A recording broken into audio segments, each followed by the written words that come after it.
G'day everybody, Simon here, Explosive Action. I am back with a monumental black metal vinyl update. 18 records to take a look at. That's right, 18 records. Let's get into it.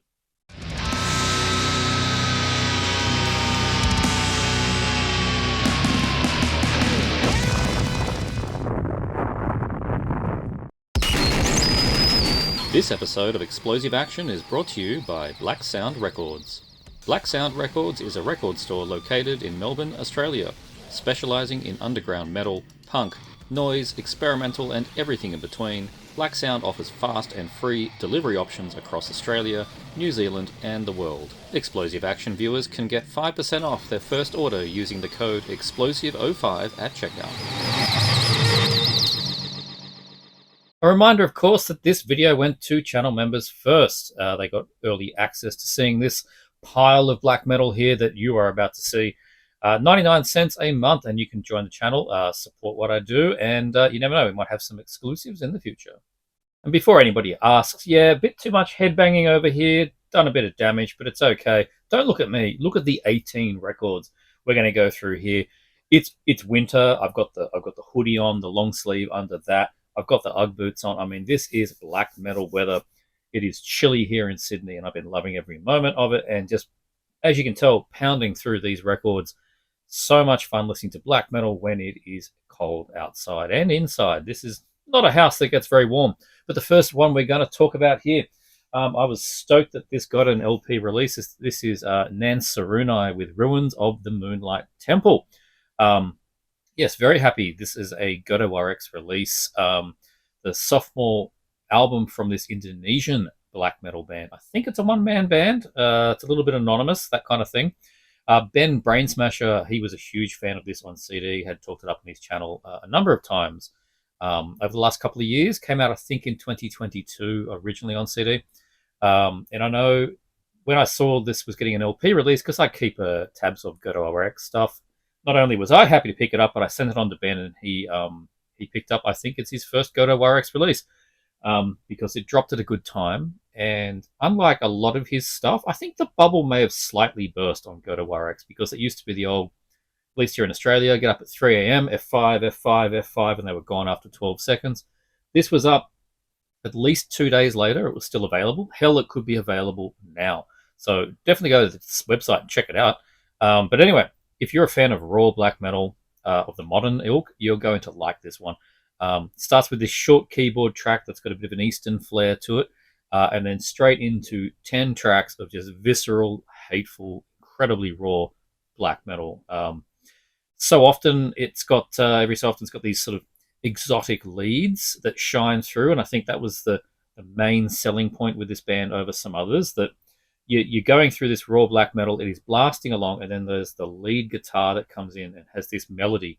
It's very, I don't want to say buried, but it's, it's raw black metal. It's in the mix. It's not soaring over the top. This is no Iron Maiden solo or anything. But yeah, the lead guitar will go and do some passages that really stand out and make the track shine. So you've got to work for it a bit more, being raw, but yeah, highly emotive riffs in here. But for sure, this is no neophyte black metal. This is not where I send you if you go, what's this black metal thing that you've been talking about? I'm not sending you to Nansarunai, not until you've got your black belt in black metal, that's for sure. On the surface, this is kind of similar to something like Sanguine Relic. There's the back.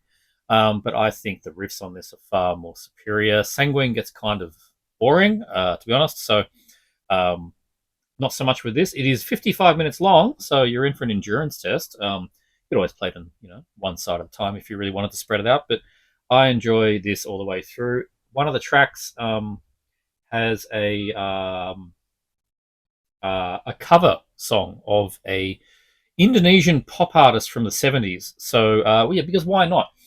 Anyway, it's top quality stuff for sure. And I won't get into it track by track, but if you enjoy modern raw black metal from the 2020s, then yeah, seek out Ruins of the Moonlight Temple. Here, burst this thing out. It's big, fat, black LP, weighs 100 million grams. And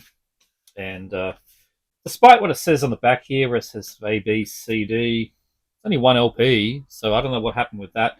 Maybe it's just the way they've divided up here. But yeah, it's one LP. It's 55 minutes. So I don't know, 22 and a half, 25 minutes aside, something. I don't know. You do maths. I can't do it. But yeah, it's all definitely here. Side A and B. Anyway, yeah, Ruins of the Moonlight Temple. You get all your nice gatefoldness here as well. Get your Goto-RX OBI thingo down the side there, which, no idea what it says. I should look these things up one day on Google Lens and see if it's making fun of me. But anyway, yeah, Nansarunai, really good. I love their logo. Great cover. Does everything you want for this kind of black metal. Yeah, check it out.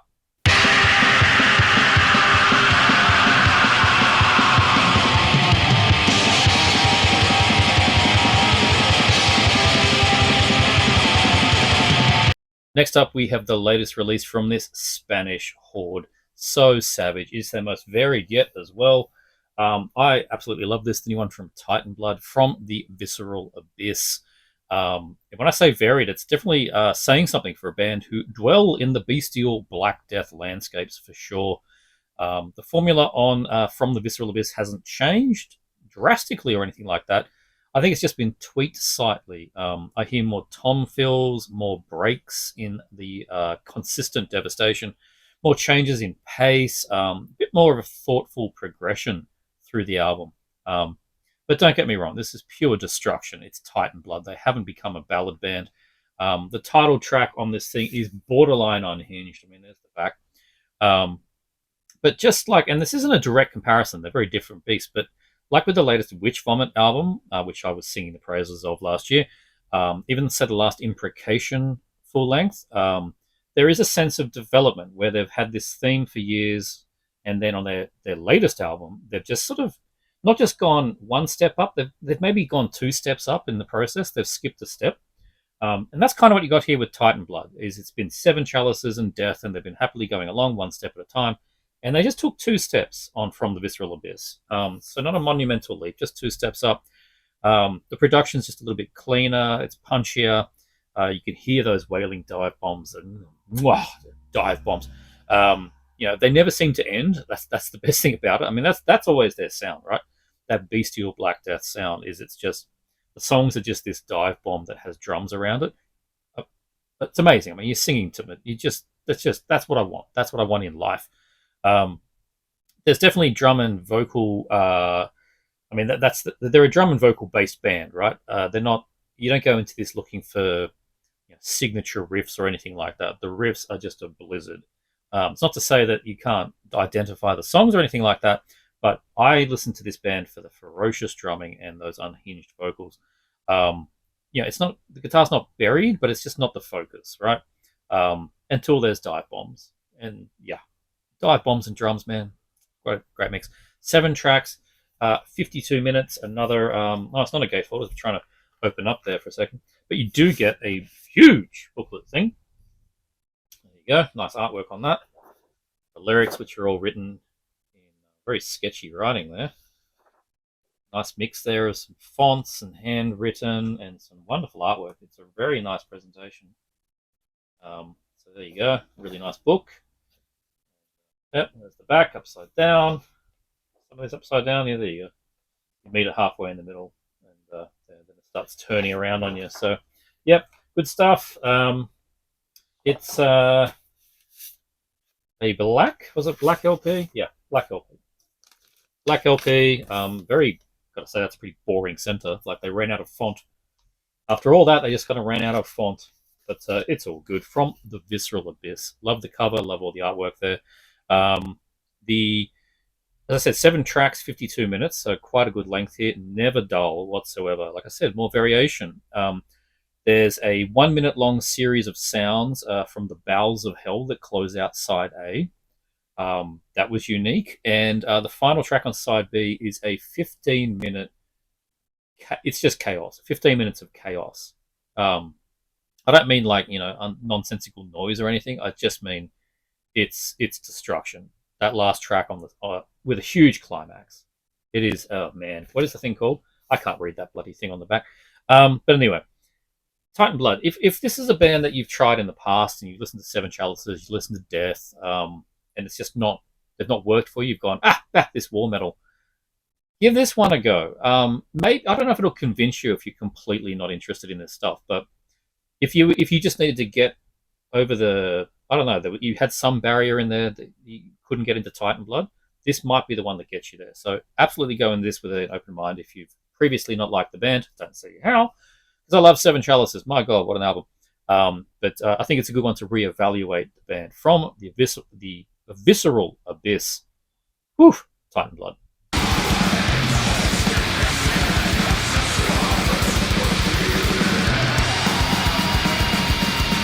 The next one is not a band I had on my bingo card of bands to get back together and release an absolute belter, but here we are. It came out last year. This is Tsatthoggua with We Are God. I love the perverse cover there. We can get into that. It's amazing. These guys are a German black metal band. They date back to the 90s, sort of mid 90s.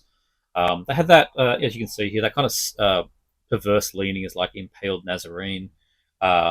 They had two albums back in 96 and 98. The first one was Hosanna Bazaar, and the charmingly titled, I think we're past the 5 minute time, Trans Cunt Whip in 1998. I had both of those back then. I have to say my memories of them were pretty average. They were, I don't know. It never grabbed me. I should probably go back and listen to them now. I haven't since I listened to this. I just haven't. I've had average, not bad, but average memories of those things. So when I saw that this was coming out, I was like, oh God, I can't believe it. And one day the promo landed in the inbox, and I gave it a go and was completely shocked. It may as well be a different band, to be honest. This thing rips. Not at all similar to their previous work. This is more melodic, has more Swedish in the sound. It's somewhere between that Impaled Nazarene sound, but cleaned up, and then later Marduk and Dissection. Very clean, punchy production, lightning fast, very clinical drums. There's the band, gas masks and all that good stuff. Almost discernible semi-guttural vocals. You can nearly quite work out what's going on. And the riffs, I mean, the riffs are pretty candy colored. They'll get stuck in your head, and they're very sugary. They're good. It's not a hard album to listen to. Which when I've just mentioned previous two names of their albums, you're not really expecting this to be what you get, and what you get is some um, very digestible black metal, I suppose. Very accessible, lots of groove in it. I would recommend this. I was thinking about it. If you know that person that I'm into black metal, and really what they like is like the last two Behemoth albums and then a shitload of deathcore. If they one day say they want to try more black metal, this is not a bad one to get them on the train with. It might start steering them away from, I don't know, Thy Art Is Murder or something, and getting them into something slightly more musical. Um, yeah, so it's a good album. It really is. I was bloody surprised. But yeah, We Are God. Surprisingly good album. Um, but yeah, that's not to say this is kiddie black metal either. This isn't like, Enthroned Darkness Triumphant, Top Hats Everywhere. Not that I don't like that album. That album rules. But you know what I'm talking about. This is not an entry level black metal album. I just think it might work for somebody that's very new to the style. It's the same four piece since 1993. Like, the band hasn't changed. I think they just went to sleep for a while.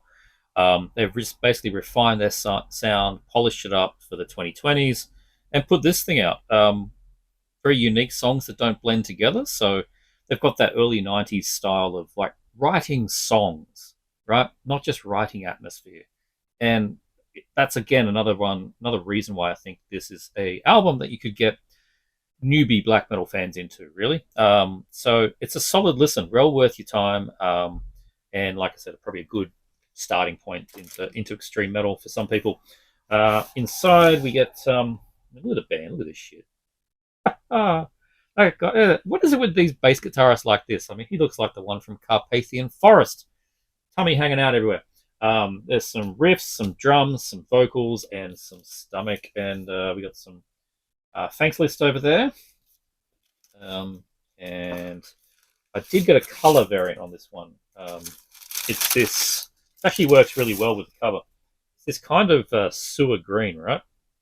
But it comes up really well and matches, I think, the front quite nicely. So yeah, happy enough with that.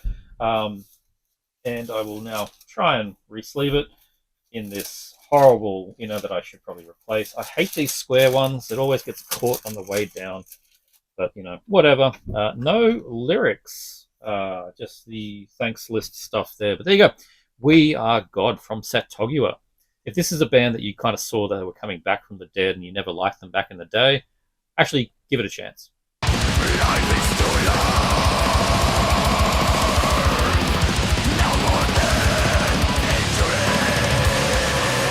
Well, going from a band that's kind of got back together from the old days, but this is a band that's never, ever stopped.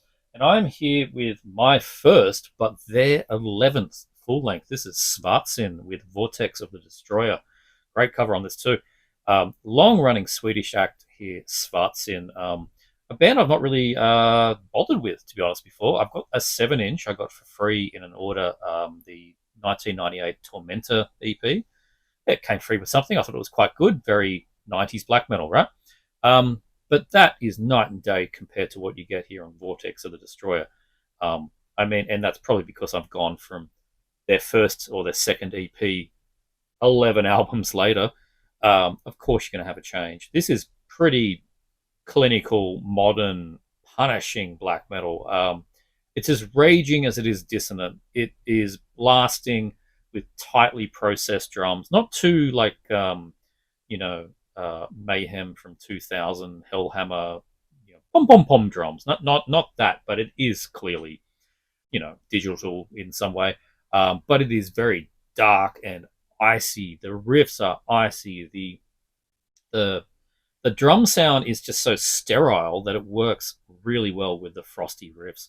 The whole thing just feels cold. And then you look at the cover, and you've got this skeleton demon thing on top of like Colosseums or whatever, I don't know, time vortex or something, the Vortex of the Destroyer.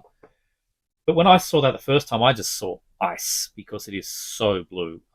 Anyway, this band is I don't know, it's kind of like Thy Darkened Shade, but not as intricate and crazy. Though Svartsyn do have their moments, but it's not on that scale, but it definitely has that sound through it, right? Later era Arcanum, another good reference point. That one Thorns album that came out in the 2000s, not a bad reference point. And when they slow down, like on the second track on this, it is a heavy At the Heart of Winter, Immortal kind of thing. Vocally, it's got an interesting kind of gravelly but tonal shout that reminded me a bit of Bolzer. So many things remind me of Bolzer these days, but hey, that was another one. And like I said, Svartsyn have been around for ages. On this album, it's just got the one original member left, the founder, Ornias, Ornias, Ornias, does all the instruments and vocals and has session drummer from Hammerman. What a great name for a drummer, Hammerman, who is one of the frequent collaborators of Ornias, but apparently not a full-time member. He's done like 5 albums or something, but not considered a band member. Interesting tidbit on this album, though, is that half of it was material written in 1992 for the Svartsyn precursor called Chalice. Chalice did a demo or two back in, well, I guess 1990 something, 3 or 4, I think. And the other member of that band, Triumphator or something, I think. I can't remember exactly. But the other member of that band passed away, and so Ornias just took it on and just made Svartsyn from that point. But 5 of the tracks on here are from, or 6 of the tracks actually, track 5 through 10, 6 of the tracks are material that supposedly was written back in the Chalice days and then redone here. Now, you could tell me that that was all lies, and I would completely believe you, because the difference between the side A and the side B is not night and day. I mean, the production, like I said, is definitely going to give you that modern edge no matter what you do to the music. But there might be some, I don't know, there's a little bit more death thrash in there at times, and maybe some more chunkier moments in there as well. Really, it seems pretty consistent to the new tracks that the first 4 on side A. It seemed pretty consistent. So what I'd say is, and what's probably got me on that one is the drumming, okay? So the riffs may have been written back in 1992, but I guarantee you the drumming has been remodeled in some way. But yeah, this is really, really good. It's a bit of a long listen. If I was being critical, I could have probably shaved a track or two off. It's 56 minutes or so. It's quite lengthy for this frosty but clinical and sterile sounding black metal. Um, but it's really good stuff. I'd say the riffs on Agents of Lightbearers track on side B is particularly fantastic. I really enjoyed the riffs on that one. And that's the shortest track too. That's like 3.5 minutes long. So yeah, Svartsyn. To some of you guys, this will be like, oh, another Svartsyn album. But for someone like me, it's got a little bit of buzz. Like it was showing up at all the distros. It showed up at my local distro, Seance Records, as I picked up the Tsatthoggua. So I thought, let's just chuck it in as well. I gave it a 30-second sample listening online. It didn't sound terrible. Chucked it in the cart, and I'm very happy I did. So there you go. There's the lyrics and a bit of information there about the Chalice tracks. And there is Ornias himself, looking very frostbitten. So yeah, good stuff here from Svartsyn. Reading some of the reviews, it seems that over 11 albums, as you'd expect, there's a bit of like there's an average period in the middle. There's some early good stuff. There's some later good stuff. So I don't know. Not too sure how far I'm going to explore with this band, but if this is the only one I've got, I'm happy to have it. Vortex of the Destroyer. Awakens from the darkness, from the void of the unknown. The next up is the first full length from an occult Irish black metal band called Hasturian Vigil. This is Unveiling the Bracthal, and that is BRAC apostrophe THAL. And it is a very triumphant debut for sure.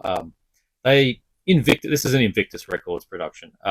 Invictus have got a sound. Over the last few years, they have got a sound, and this fits very well on Invictus. Not only because they're an Irish label and it's an Irish band, but the sound of Hasturian Vigil is that kind of black thrash with occult heavy metal mixed into it that is just through 3/4 of the bands on Invictus. It's something they tend to do really well, and that's no difference with this one.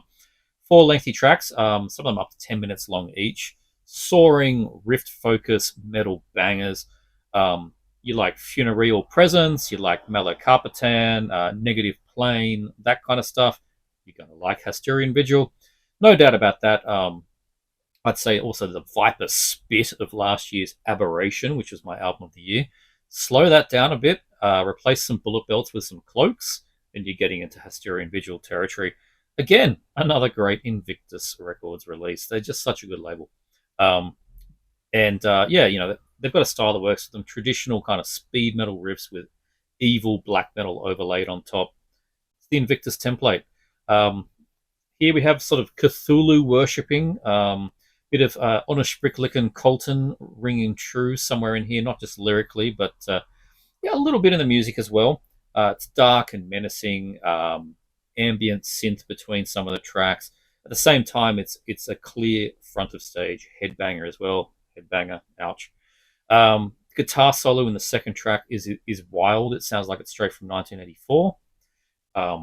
But that's not to say that this is like some daggy old heavy metal album. No, not at all. They just know their roots. Like I think is probably on the entry test to anything on Invictus Records. Having a solo from 1984, but then that sandwich between 2 relentless passages of just blasting black metal. So you're getting the old and the new at the same time. Side B opener, 9 Bellowing Hounds, is all double bass at the start. Has a wolf howl over the double bass. That made me smile. I was very happy with that. The core riff in that one is pretty supreme, very triumphant sounding. Definitely the best track on the album, the shortest at under 7 minutes. You do get your bang for buck on this when I say that something under 7 minutes is the shortest. So, yeah. There is one review on Metal Archives for this. They gave it 63%. One review, 63%. Saying that the song runtimes don't match the ideas in the songs, and I don't think I agree personally. I was never once bored. I maybe it's because I've sold my soul to the Invictus template. I don't know, but I found there was enough variations in these songs to keep you interested. When it comes down to it, sure, it's 4 tracks and they're lengthy, but it's only 32 minutes long. So you're not putting in like hours of work here on a 3 LP set from Paysage de Verre. This is honestly, it's short to the point. 32 minutes. It's 2 minutes more than Rain in Blood. So I don't agree with that review. I would give this something starting with an 80 for sure. And it's one that most people I don't think talked about last year. I got this. That's why this update is so long. I got this at the very start of the year, and I've just been spending it. Haven't really fitted into an appropriate update in time. But yeah, I've had this since about January, maybe February. And I missed it because it came out quite late. But yeah, great stuff. Very, very enjoyable. We get it on. That's another color LP, and this one matches very much the cover, and is actually quite a nice colored LP. Look at that, galaxy gold green type thing. Perfectly matches. So in that case, I'm happy. Black is good. Black is best. But as long as your color doesn't look like it was shot with Marge Simpson's makeup gun, we are all right. There's a lyric sheet there too, but we won't bother about that one. We will just say that this is an excellent album. Definitely worth your time. You can get it on CD as well if you want it. But yeah, another banger from Invictus.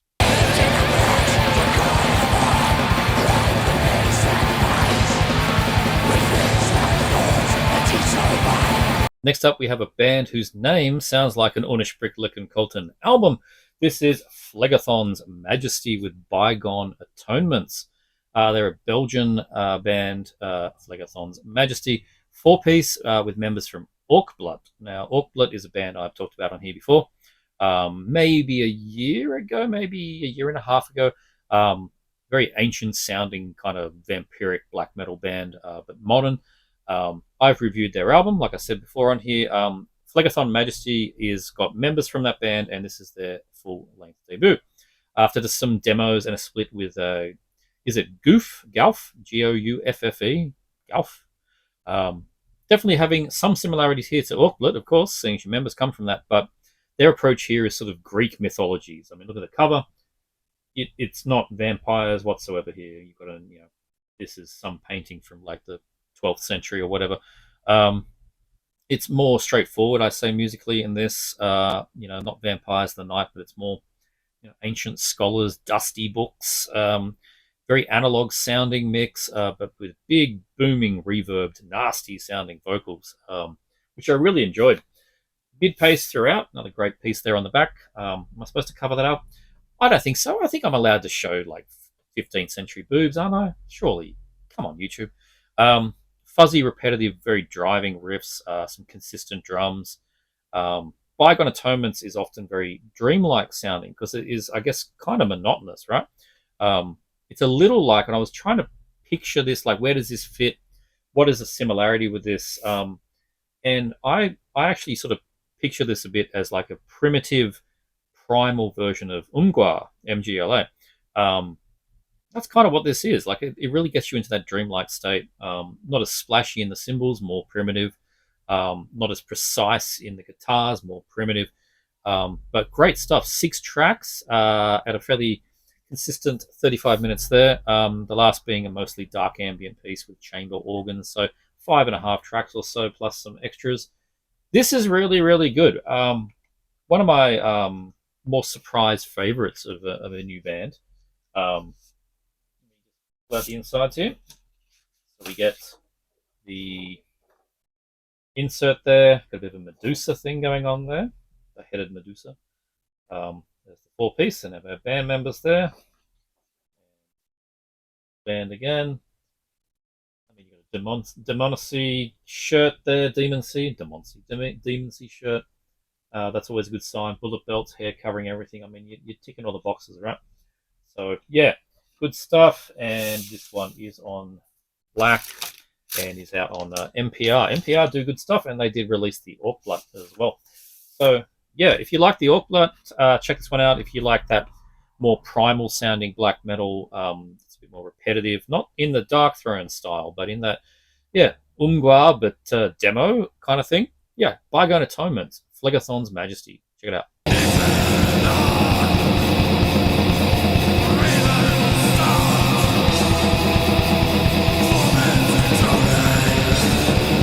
This mini LP is one of my favorites of this year, and we're getting even more primitive than that Phlegethon. This is good. This is Moonfall, Odes to the Ritual Hills. This is just outstanding. Very catchy, memorable, slow-paced Black Doom metal, I suppose you could say. It's just some of the most ancient and therefore disgusting sound I've heard in ages. Think Perverted Ceremony, early Abhor, Goat Lords, Reflections of the Solstice, the guitar and bass tone of Cemetery Lights, some, the early Beherit. Vocals are disgusting. They're these witchy whispers that have been, like, I don't know, the volume's just been boosted on them. They are just particularly gross. I think that gross is the word. And I'm not talking about gore grind here, but this is black metal, Black Doom with gross vocals. Man, yeah, and it puts in like those heavy Beherit kind of gurgles in there as well, just to, with these big booms and demonic growls and just, oh, the vocals on this, so good. It's Drum Machine, and it's like, I'd say it's almost intentionally sloppy Drum Machine and a bit off kilter. But the champion instrument here is the keyboards, the wonky sounding keyboards. The synth sounds like it's been recorded on an old BASF cassette and then played through your car stereo that's never been serviced. This is outstanding sounding keyboards. It completely mixes and works with everything else and with what the band's trying to do. You put it all together and it just simply works. I mentioned, I'm looking at the cover too. It looks like, Necromantia cover from 1991 or something. Just amazing. I mentioned catchy. Really, it's because there's only 2 tracks. It's a mini LP. There's a short ambient intro. There is a lengthy sort of ambient musical outro. You got 2 tracks in the middle. So you've only got 2 tracks to really grit your teeth into, but they're long. They're both 10 minutes long each. The riffs are just instantly memorable. I'm humming the music on that first track. Was it Countess Carter? I should have written that down. I can't read your damn font. Countess Cardigan. Sure, Cardigan. Countess Cardigan. We're going to go with that.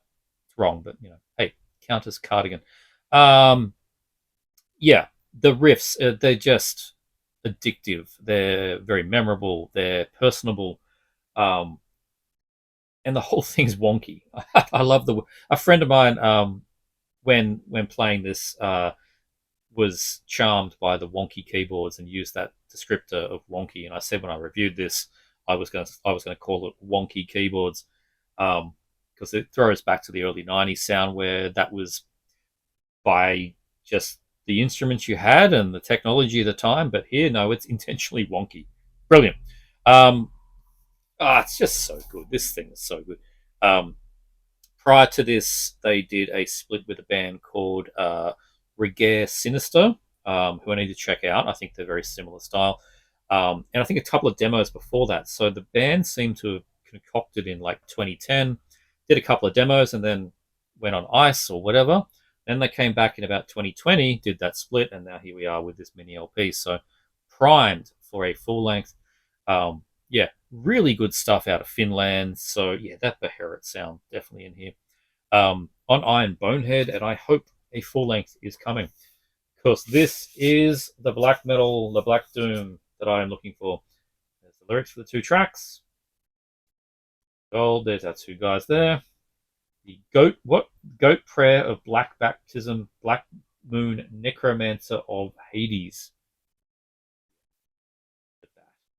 So good. Distorted bass, natural bass, and drum programming, vocals, effects, and keyboards.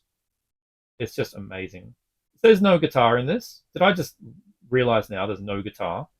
It's distorted bass and natural bass and no guitar. That completely makes sense because of the sound of this thing. It's a very jangly sounding instrument. And yeah, there's no sharp riffs in here. It is just apparently distorted bass. So wow, that's excellent. Didn't even realize it. Well done, guys. Here is the LP. It's just on black, and yeah, it's phenomenal. Odes to the Ritual Hills, one of my star mini LPs of the year. It's too short, and there's not enough of it to make the top 10 albums of the year list. I don't consider it an album. It's going to get a special mention somewhere in there because it is fantastic stuff.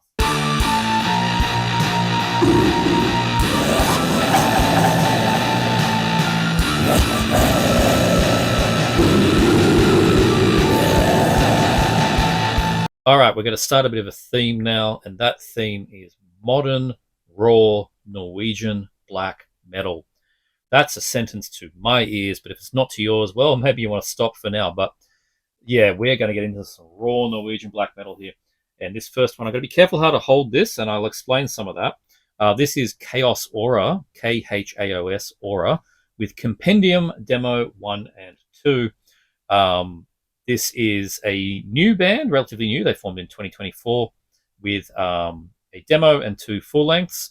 They must have had that built up and ready to unleash for some time because that was all in 2024 that came out. 2 full lengths in 1 year plus a demo. There was another demo that came out in February this year. So this is the compilation of the latest demo from 2025 and the first demo from 2024. Side A, we have Dodun's Ansikt on side A, and the prior demo is Victorious Black Metal on side B.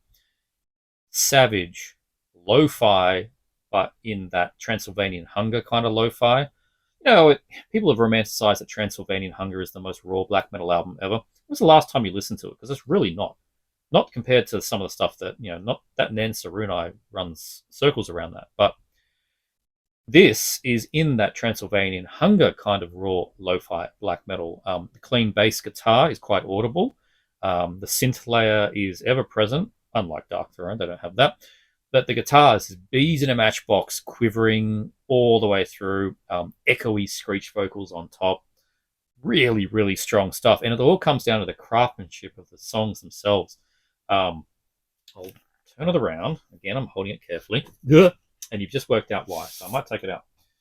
These don't have bottoms, which is part of the label Sonorous Night. They do, a lot of the things they do are demo issues, and they do these in just sort of fold out things, which I don't mind, but yeah, you got to hold them tight. So yeah, the songs, the craftsmanship on here is excellent. It's a cut above the rest. This is kind of reminding me of like Vågfang out of Norway, or US bands like Gauntlet Ring and Fellwinter. Blasting black metal broken up with some sort of groovy breaks, extra heightened melody every now and then. I really, really, really enjoyed the side A material from 2025, their latest, which bodes well for the future of this band. But the material on side B is also good. It's just probably a little bit muddier. The production is even less, it's even more lo-fi. How about that? And the synth, though, is very key in this because it's compatible with the riffs. The synth is always pretty much ever present, and along with the riffs, adding as this extra layer sounds really, really good. It's often very, very fast, but my favorite moments on this thing is when it goes mid-paced, slows it down, has sort of a tompa, tompa, tompa drum pattern to it. Classic stuff. I get the riff face when they bring out that pattern, and then it's nasty trem riffs over the top of it. Just, so good. So good. Ofer Wintran out of London. I think it was out of London, or out of England anyway. They did that kind of style as well. Ofer Wintran, great band. But the end of the second track on side A, Burning Luciferian Fires, had a real moment of clarity as well, like in this chaos of lo-fi black metal. You get this repeated and unexpected sounding lead guitar that was in there as well. And then it's switching to like a bass guitar led outro without the rhythm guitar. So you just had this bass outro. So this is a bit more, I don't know, compositionally smart than you might expect from me saying raw black metal out of Norway. And the drummer. Oh, their drummer is a beast. The drummer of this band on both the demos is outrageously good. Very tight, very pounding. Great stuff. A really excellent band. Really excellent modern material, new material from this band. I need to check out those 2 prior albums. If they're as good as the first demo and the latest demo, I don't see why they wouldn't be. They're right there in the middle. Then I have to check it out. Yeah, so this label, as I said, Sonorian. It is Sonorian. Sonorous Night. Ambers, Scorned, and Torcus. Looking very cult. And like I said, yeah, it is just a fold out. That's all you get. And we get some little bits in here as well. That's right. We get Torcus, card. This is a really thick card. Like this is like almost plastic. I think it's vinyl plastic, and then it's printed on, and then scorned. So yeah, that's the logo of the band that's on the albums, which they didn't use on the demo here, but that is a stonkingly good logo. So there's the band. You get the sonorous night on the back there. You get the black LP. Of course, it's black. This is not going to be pink. Imagine this was pink. But yeah, not going to be the last sonorous night I'll be showing, and not the last of this format, this demo format. And I think it's kind of charming that when they've got a demo release, or they're just putting two demos on LP, they do almost a demo-like production in this. Like it's just a piece of card folded over. It's black and white. You're done. I think it's actually quite good. It suits it well. So yeah, Khaos Aura Compendium Demo 1 and 2, definitely recommended.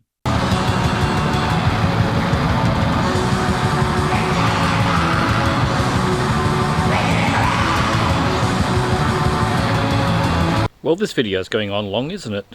Time for an intermission. I just got back from a black metal, death metal gig, and let's show you some videos from it.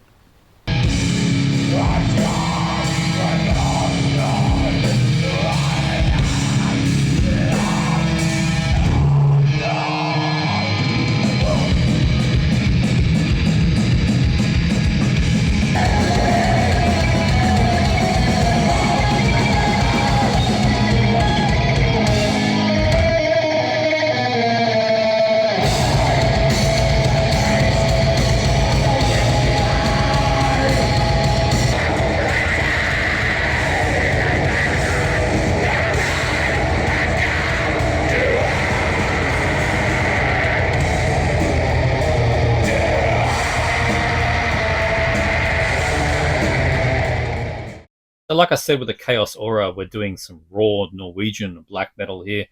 And I am always happy when I can introduce a band with the phrase true Norwegian black metal, because this is as archetypical as you could get. This is Hjemsokt with, and I don't speak Norwegian, but Om Vinteren Paen Sort Trone. Yep, that's how we say it in Australia. Hopefully I did that some justice. I didn't. But anyway, that is what Hjemsokt provide on their first full length here, Om Vinteren Paen Sort Trone, which translates to In Winter on a Black Throne, and the band's name translates to Haunted, so we'll go with that. Their brand of black metal here is very raw and honest, like the very earliest of the second wave, including which many of these bands don't include, the modern bands that sound like second wave. Aspects of the first Borknagar and the first Ulva come across in this band. That more organic sound with sort of sporadic sung, clean vocals in there, with all the harsh vocals and the more aggressive music. And then chuck in some acoustic guitar melodies every now and there as well, some interludes. And yeah, that's really the sort of all-rounded picture you get here with Hjemsokt. That sets them apart from being just a Darkthrone clone band. You know, it's not just that kind of true Norwegian black metal. They really cover the full spectrum. It's actually kind of a depressive listen, probably because it's a very icy, cold, snow-covered thing, and it's winter here and it's frosty, but not depressive in a DSBM fashion. There's actual riffs here, and it's just depressing because it's a harsh winter. Not much light being shone on this black throne, if you will. Only the synth pieces with their kind of cold running water soundscapes give a shine or a light, a glimpse into this winter frost. But yep, here's the back of it. Very frosty, so frosty. Om Vinteren Paen Sorte Tron. That one itself, the title track, is the highlight. Has a savage, very early some sound to it, with rolling double bass, that pitter patter kind of sound. Sort of chromatic riffs mixed up with dusty sounding D beat, undistorted. It sounded undistorted leads on top, so sort of just, I don't know if they were acoustic or just sort of clean guitar, probably more clean guitar leads on top, giving a bit of an Isvind vibe, one of my favorites out of Norway with Dark Waters Stir, such a good album. Yeah, Hjemsokt really take the best of the second wave Norwegian black metal scene. And they just meld it all together and they come up with their own sound here. It's really good. It's part Darkthrone, it's part Butsum, it's that Isvind and Borknagar are mentioned, but also something like Tarker or Tolker, however we're meant to say it. It makes for a bit of a very varied listen for something that's actually pretty raw. So, uncompromising in how downbeat it is as well. It's very morose. As I said, black on black with more black. We get the inner 3-piece there with Peregrimus. Peregrinus,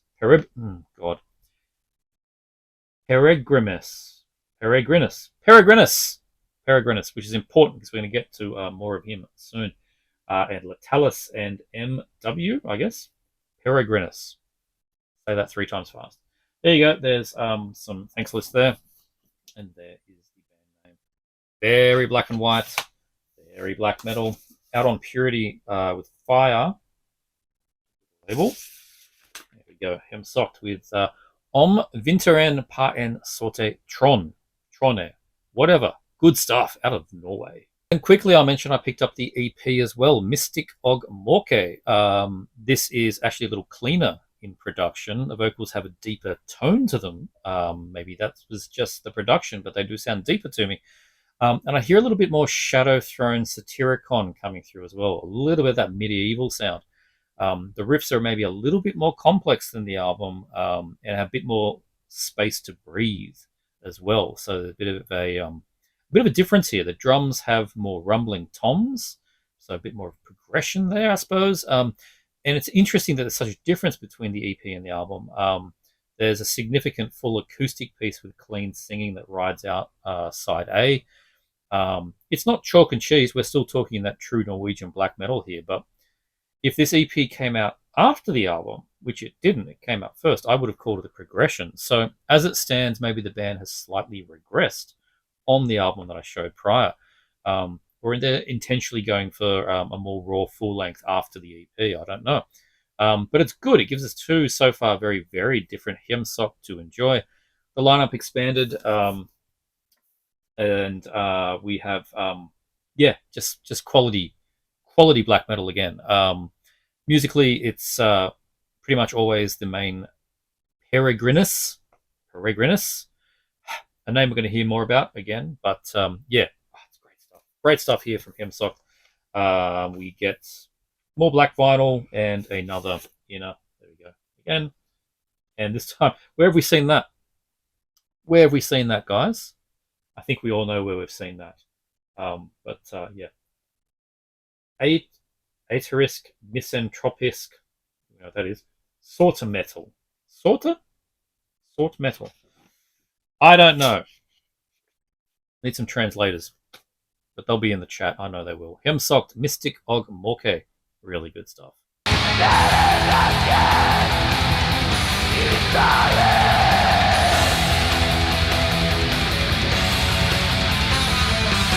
I'm now going to show 4 releases in a row from Peregrinus, and this is a name I need to get better at pronouncing that. I mean, I've managed to get through life now, finally learning how to say Svartudathus, but Peregrinus. That is what we've got here with the band Kvad, Kvad. Kvad translates to poem, apparently, in Norwegian. So, of course, again, Norwegian black metal. But what sets this apart, Hjemsokt and Kvad, is the atmosphere. Kvad is a noisier beast, for sure. Huge wall of sound enveloping the guitars. This is proper raw. The vocals coming from a place of utter despair. Layers of dissonance and fuzz. It's just wall and wall and wall of black metal noise. There's more in common here with an act like Sulfuric Night than the Hjemsokt that we were just talking about. This is definitely more into the Sulfuric Night style. It should be too, because otherwise, why would we have 2 different bands? If he was just going to do the same stuff, well, we may as well just stuck with Hjemsokt. But no, there's a good difference here. The album is a quite pained listen, but also quite varied. It's slow and atmospheric one moment, mid-paced and stompy, and then raging blasts the next. Quite a lot of raging blasts. Guitars are all tremolo all the time, as you want in black metal. And like I mentioned, the wall of sound completely envelops them. combine that with the vocal screeches blending into one.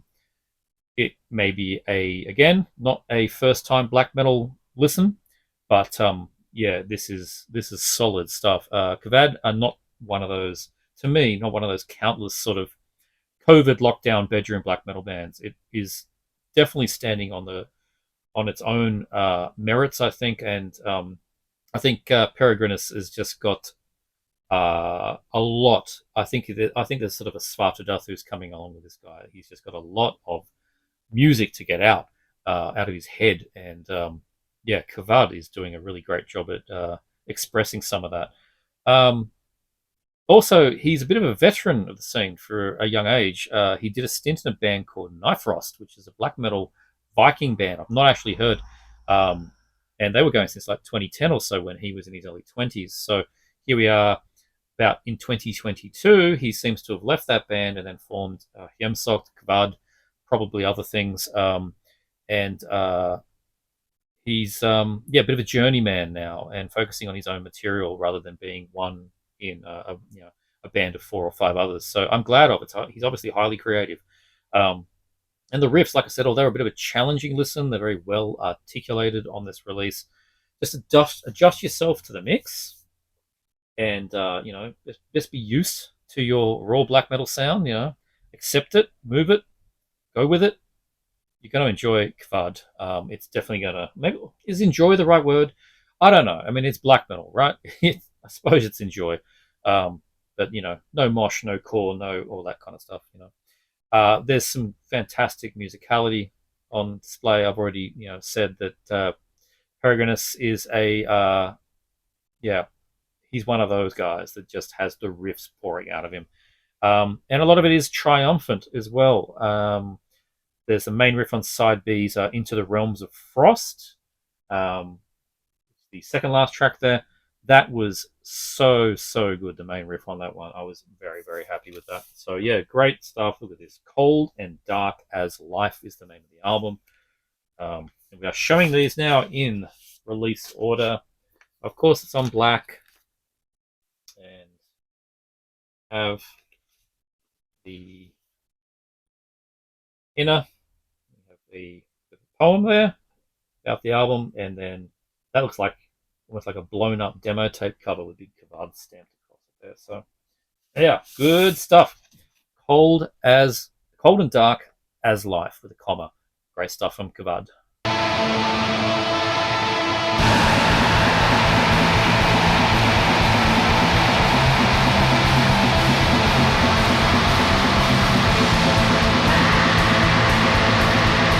So 1 year later, we follow up Kvad with second album here, So Old. Logical continuation from that first album, not too dissimilar, especially in the shrill vocal and guitar combined cacophony department. The opening title track begins a bit slower, a bit more thoughtful, bigger, slower riffs going for a sort of Philosophem Burzum style, but some slightly more positive sounding than the previous release. The second track, I Long for the Fires. That one speeds up a little bit.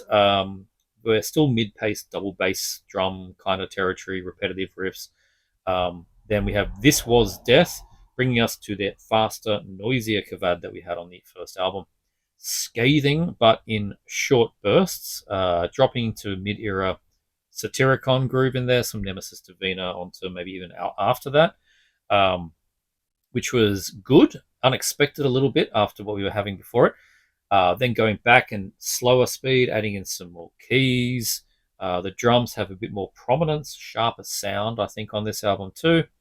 We move on to then side B. There's the flip. The Forest Draped in Black is another great track. Has a multi-minute long tom drum fill, which, yeah, that's not something I tend to expect out of true Norwegian black metal. It dominates the song. It just goes on and on, like a couple of minutes there of this tom drums. Really great. It's like this like march, like a war march kind of thing. In Servitude of a Dying Flame has a rare kind of chuggy syncopation with the kick drums part. Again, not something I would usually expect with this kind of Norwegian black metal. Don't worry, it's not turning the Fear Factory or whatever. This has just got that just by chance, perhaps. He had a bit of a syncopation, chugginess going on there with the kick drum. And probably the only time I've heard a Peregrinus project do that so far. I think this album shows the difference between Kvad and Hjemsokt the most, actually. Kvad do not have that necrotic sound. It's more pain, more chaotic in arrangement, more varied in approach. 10 layers happening on those vocals to get them so noisy. And generally, Kvad is not as speedy and direct. There's a lot of atmosphere in these tracks, and ironically, sometimes it's a bit more mellow sounding. The final track on here, Ashes of a Life, marvelous display of his talents, slowing and simplifying, more impactful, direct cracks of the snare drum. It's monotonous and it's emotive, and it's a great way to round out the album. There's the gatefold there, nice piece of art. Got our like a Viking longboat with the oars, with the like dragon's head. What was it they put on those things? But anyway, get inside here. Have bad go lyrics. The first up. Quickly unfold. I've not actually done so yet. There we go. Different artwork. Always nice if a poster has different artwork. There you go. That's quite good. With Purity Through Fire stamped on the bottom. Black LP, of course. Kvad. And yeah, nice gatefold. Like I said, so old. Nice little bit of progression here from the band. So yeah, another one to check out for Peregrinus and his great Norwegian black metal. Give it a go.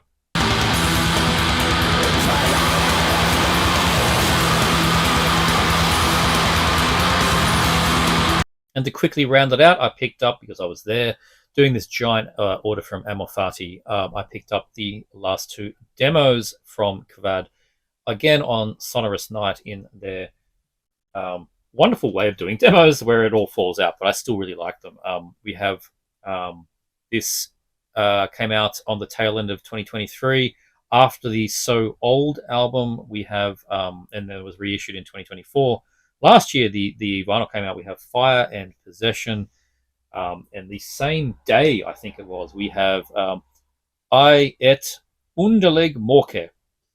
Sure, there you go. So they came out, I'm pretty sure they were day to day, or at least the same month. So they're both shorter, obviously, being demos, run at 45 RPM. Both definitely at the demo quality, less production put in there than those two albums. Bit more muddy, and unbelievably, it's a bit more raw sounding. So wow, we're getting pretty raw here. The vocals, though, the difference here is we obviously that multi-layer effect must be done in post somehow, and not present on the demos here. So it's far more raw, direct vocal approach. It's just those pain screeches without any assistance. So Fire and Possession is 5 tracks in 26 minutes. Title track starting us off with the band's slowest work so far. Whoops, see, these things just want to fall out. It's kind of ponderous, actually. Ponderous was the word I was thinking about. It kind of thinks about itself as it's playing. And the next 2 tracks, Against the Crows, The Wicked Ride, parts 1 and 2, mix up the speed and the dynamics a bit, even adding a little bit of that Satyricon-like bridge in there that kind of felt quite familiar. So yeah, this is a solid release. And then we move on to I Et Underleg Morke. This one, I wasn't expecting anything too dissimilar to everything that came before it, but I was pleasantly surprised to hear a heavier bottom end on this demo. The bass guitar has a real huge rumble in this one. Has more weight. The whole thing's got more weight to it. A little bit more focus on speed, so it's heavier and it's faster. That's everything you want, right? And but sometimes I got a lot of Paysage de Verre vibes from this, because it becomes a bit more Blizzard, but you can still have that heavy bottom to it. The latter tracks is even a little bit, dare I say it, approaching post-black metal. This one's a bit longer, 4 tracks, but it is the same 26 minutes. So, yeah, both excellent to check out, and I'm just getting a bit scared about how I'm holding these on camera. But yeah, a quick look inside, because they do fold out. There is the second demo with Peregrinus there. Demo 2023, which then LP 2024, and other demo here. There you go. Great stuff. Fire in Possession. So, I don't know if it was just the LPs that came out day and date, or if it was musically they came out day and date. I don't know. Maybe just the LPs. But there you go. There's 2 more Kvad demo stuff. So I've got the full Kvad, I think. But anyway, really great stuff. Everything that Peregrinus has been putting out is definitely worth your time if you're into raw Norwegian black metal. Check it out.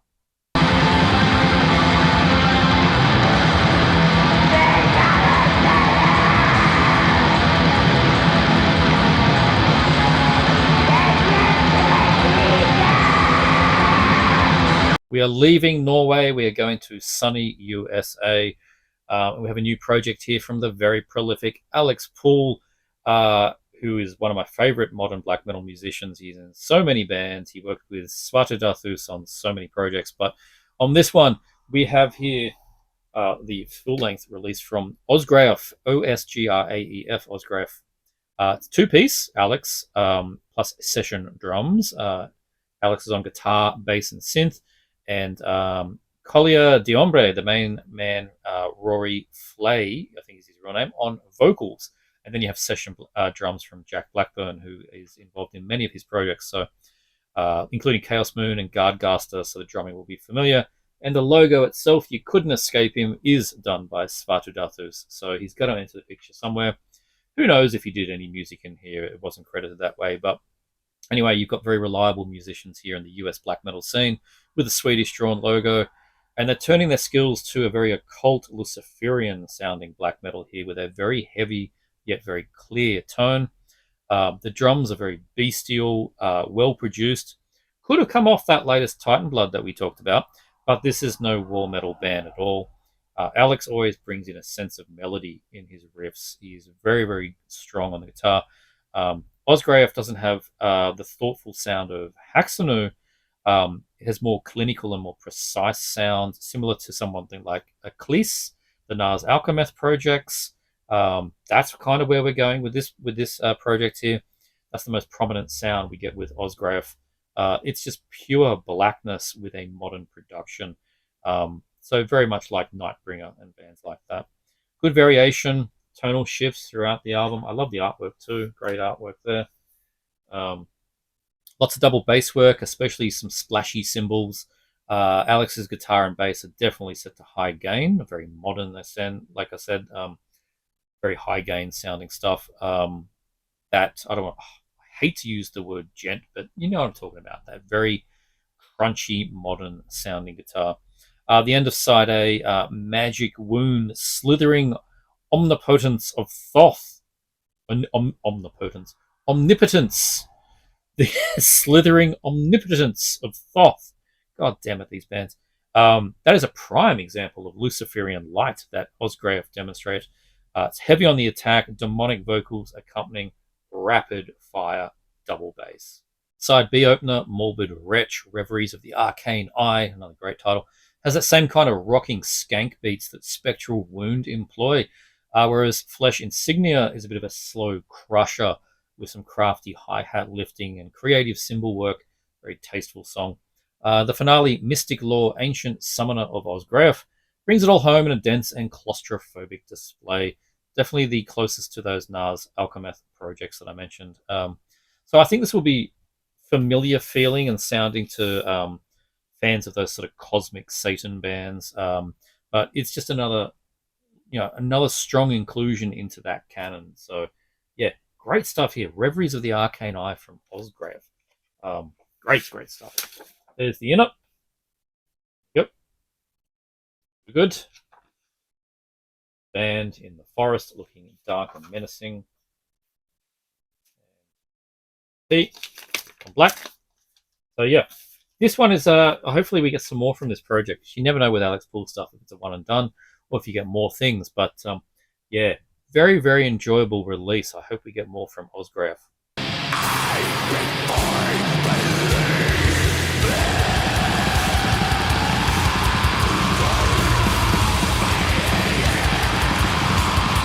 Next up, we have Effroi, a 5-piece band from Belgium with Eerie Passage.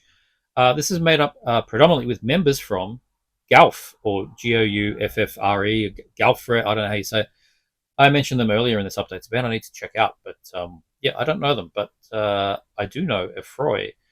They play a very traditional sounding black metal, has a lot of life to it, akin to the demos and the first LP of Enthroned, the first EP and the first album of Emperor, but mainly that Enthroned sound, feeling very natural and organic, thanks to the very stellar production of Forgath, I think is his name, the vocalist of Emptiness.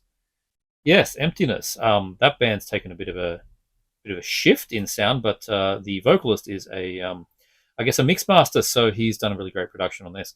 A bit of a well-respected sound engineer in the scene, looking at his credits. So Freud, this is their first full length after a series of demos dating 2019 onwards. It's a difficult one to write details about, really, because on the surface, it's not going to stand out from the pack or anything like that. It's just black metal. It's straight up black metal. They just craft these great songs. It's a focus on the mid-pace to the faster side. If you're a fan of something like Crowlock or Evil Feast, they're not exactly the same, but I'd say it would appeal to you in that sort of dusty sounding black metal. Buzzing tremolo, rumbling repetitive bass, dry raspy vocals, drums alternating from blasting to D-beat or slowing down to sort of 4x4 kind of things. It's everything you know and love from black metal, but it's just been, expertly written. Just excellent compositions. That's what you want. Like, it doesn't have to always be unique and outstanding, but you just want good tracks. And Effroi make good tracks. The mood is absolutely not happy. The necrotic and cobweb-filled sound. It's Effroi taking you through those eerie passages of the title. Bit of medieval keyboard flourish supporting it. Everything you expect from this kind of style, and you get it here on Effroi's Eerie Passages. You get a little inner tiny one. There you go. So thanks. Over. There's the who's in the band. We actually have 5-piece in this one. 5 guys. Yep. Black LP. Another one on NPR. Great label. And yeah. There's the band there. Awesome stuff. NPR, Medieval Prophecy Records. So yeah, it's a hard one, as I said, to say much about. It's just great, straightforward black metal. And if you just want to hear some straightforward black metal, check out Eerie Passage.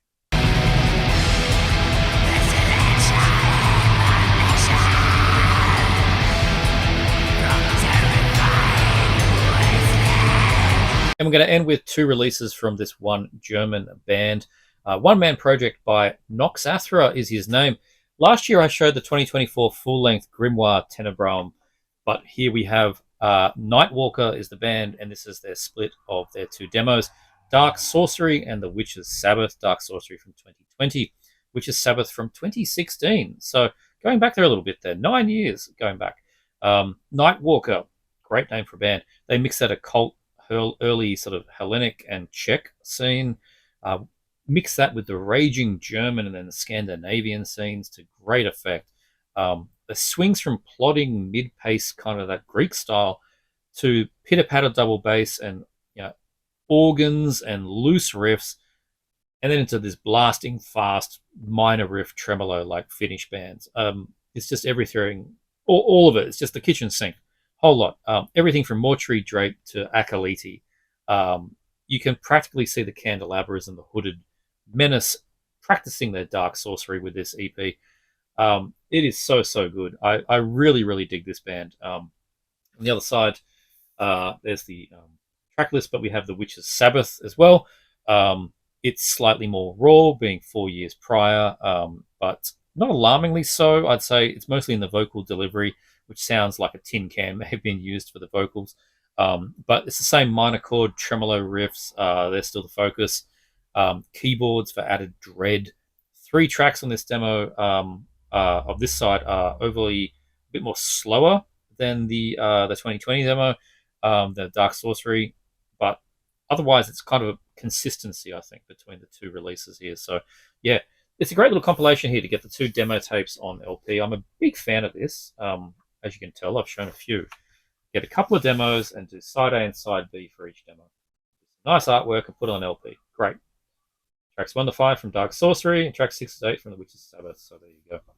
Of course, LP, which is on the black, as you'd expect. So, yep, the early works of Nightwalker, Dark Sorcery demo 2020, and The Witch's Sabbath demo from 2016.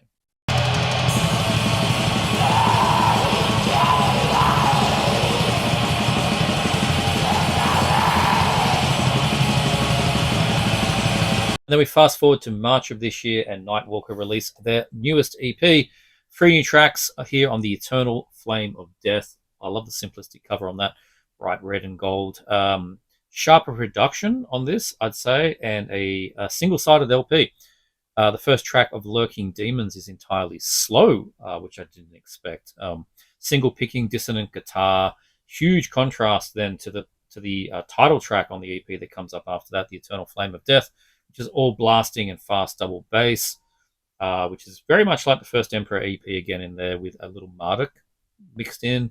Absolute Rage of the title track. Probably possibly the best track the band has done yet. And it's got those downbeat minor chords that, Nightwalker live by. They're just dominating their sound on that track. It's so good. The third and final track initially follows suit, being fast, but ends in the same slower fashion that the EP started with. Bring it all full circle, so it starts slow, gets faster, and gets slower again. 3 tracks, just all over 6 minutes long each, so it's a well-rounded release. You probably could have fit this on a 10-inch, or maybe, if you're really lucky, a 7-inch, but I don't think so. Showing some progression in the band's approach to black metal, and that's what I really like seeing. When a band is just refining their sound, they stay true to the roots. It's not so much about like, oh, let's do something different. It's just about how can we be slightly better than last time. And Eternal Flame of Death is clearly the band just getting better at their material.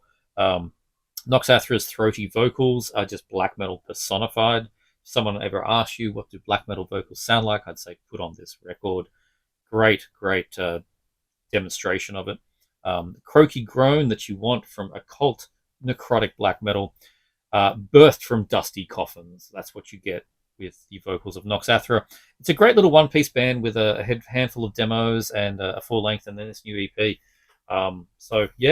Great stuff. This one was out on Amorphati, so yeah, happy days. So was the owner of Amorphati when I put through this ridiculously sized order. Not all of this came from him, but a significant amount did. There you go. The band name, there's the one guy, Nox Athra. All music and lyrics by Nox Athra. Great stuff. Recorded in 2023 in the Ritual Cavern. And it's a black LP. I'm not going to show you. So there you go. Yep. Nightwalker, The Eternal Flame of Death. Just black metal.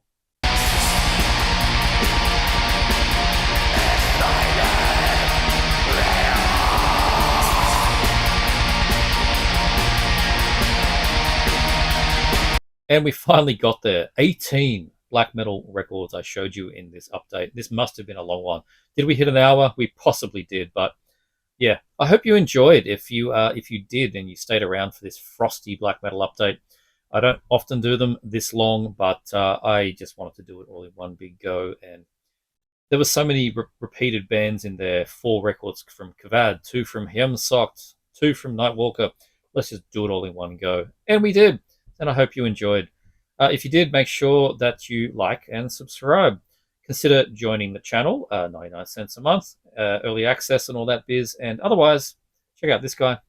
Check out this guy. And I'll see you next time.